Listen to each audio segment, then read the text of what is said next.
Alzheimer's is a horrible, horrible, tragic type of a disease. There's no question about it. Anybody that's listening to me, everybody that's listening to me at this point in time and that's involved with someone who they love and someone who they care about and that has Alzheimer's know exactly what I'm talking about. It's a difficult situation for the caretaker.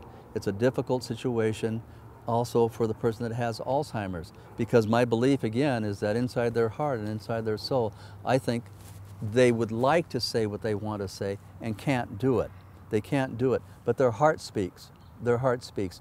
And this to me is so important. Again, I have to go back and say that's why I made this film, because of the belief that I have that inside their heart and inside their soul, they are still speaking. Even though they can't say the words, they're still speaking. But I'm going to tell you something.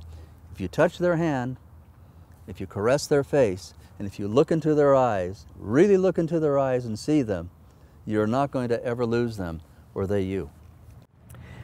So I'm pretty sure that you must have a good advice for the family and caregivers who have members of the family or persons who they take care of with that illness. Have patience, have understanding, and again, touch their hand, caress their face, look into their eyes. You're not going to lose them, and they're not going to lose you. Love them, don't ever abandon them. And I understand you are showing excerpts of the film online. I've heard that you have got great comments from all around the world. We have. We put it on Facebook, and we've been very fortunate. The clips are 32 seconds. I think one is 32 seconds, the other one may be a little bit longer.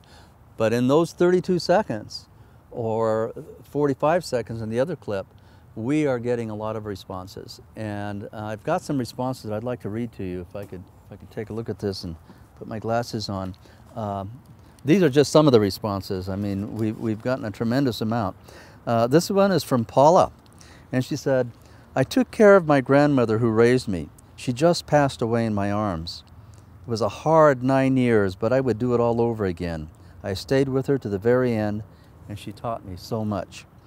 And I comment back to these people. I always try to get back to them, understanding their pain, understanding their feeling, but again, telling them what I've gone through with my sister and to never give up, because it is worth it. Don't ever give up. Here's another one from Vicky. She says, "I just returned from a visit to my dad in a wonderful assisted living in my hometown. Even though I talk to him every day on the phone with the staff's help, when I arrived, I realized that he no longer recognized me or knows who I am.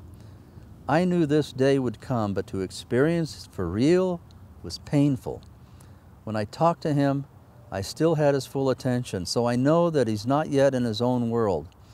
He knew a nice lady came to visit him and do things with him, but he did not know that that lady was his daughter." It makes me sad. Oh, Vicki, and I know, I tell you, because I experienced that also sometimes with my sister. But again, I would never give up on her. I stayed with her. And even in the film, there is a piece in the film that says, you know, Arlene says, you know, I have someone who comes to visit me. I don't know who she is, but I like it when she comes to visit me. She makes me feel good, and she calls me Mama. And I'm going to tell you, that's very, very true. Even though they may not be able to remember who you are, again, their heart and soul does. Let me read another one here. This one is from Tara.